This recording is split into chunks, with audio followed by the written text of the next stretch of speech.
बिहार में होने वाले विधानसभा चुनाव से ठीक पहले चिराग पासवान की पार्टी लोक जनशक्ति पार्टी ने 21 सीटों पर अपनी दावेदारी ठोक दी है।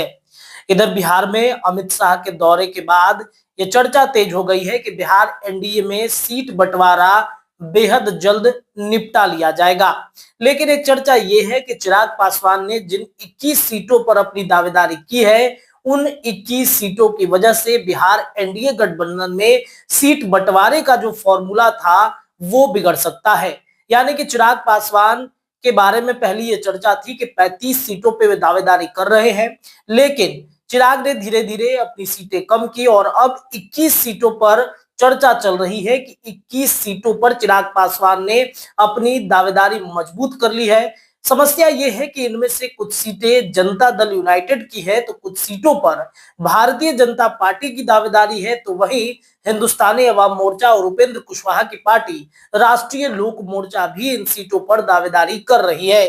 जिन 21 सीटों पर चिराग पासवान ने अपनी दावेदारी की है, वहां पर सीट बंटवारे पर पेच फंसा हुआ है। यानी कि चिराग की जीत की वजह से बिहार एनडीए गठबंधन में सीट बंटवारे का जो फैसला है उस पर विलंब हो सकता है।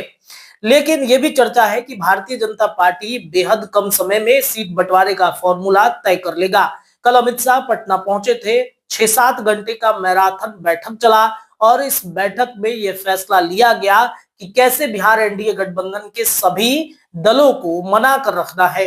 नीतीश कुमार बिहार में सीएम फेस होंगे या नहीं, इस पर भी चर्चाएं चली है। आगे के खबर में हम आपको बताएंगे, लेकिन ये जो खबर है बिहार एनडीए गठबंधन के सीट बंटवारे की खबर है और चर्चा ये है कि अप्रैल के पहले हफ्ते में सीट बंटवारा एनडीए गठबंधन का हो जाएगा। यानी कि ये तय कर लिया जाएगा कि बिहार विधानसभा में किसको कितनी सीटें मिल रही हैं। बात अगर चिराग पासवान के उन 21 सीटों की करें तो उनमें जो दावेदारी जिन सीटों पर है वो है महनार की सीट, वो है रघुनाथपुर की सीट, वो है गोविंदगंज की सीट, गायघाट की सीट, खगड़िया की सीट, ओबरा है, चेनारी है, जमालपुर है, बरहमपुर है, जगदीशपुर, महुआ, साहेबपुर कमाल है, समस्तीपुर, हसनपुर, विभूतिपुर, मीनापुर, अलौली और लालगंज, दिनारा, बेलसंड।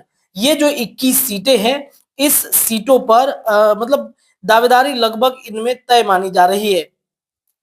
और इन सीटों के अलावा भी कई ऐसी सीटें हैं लेकिन जो लिस्ट हमें मिला है उस लिस्ट के आधार पर हम आपको ये खबर बता रहे हैं। इसके अलावा औरंगाबाद में भी कुछ सीटें हैं, इसके अलावा मुजफ्फरपुर में भी कुछ सीटें हैं, हाजीपुर की कुछ सीटें हैं, जिन सीटों पर अपनी दावेदारी चिराग पासवान ने मजबूत की है। ये जो संभावित लिस्ट है, जो पक्की लिस्ट है, वो लिस्ट हम आपको बता रहे हैं कि इस सीटों पर लगभग चिराग पासवान ने अपना मूड बना लिया है कि इसी सीट पर हमें चुनाव लड़ना है। इन 21 सीटों पर आगे की और भी लिस्टें आएंगी, वो हम आपको बताएंगे, लेकिन इन सीटों पर लगभग जो फैसला है वो चिराग पासवान का हो चुका है कि इन्हीं सीटों पर हमें चुनाव लड़ना है।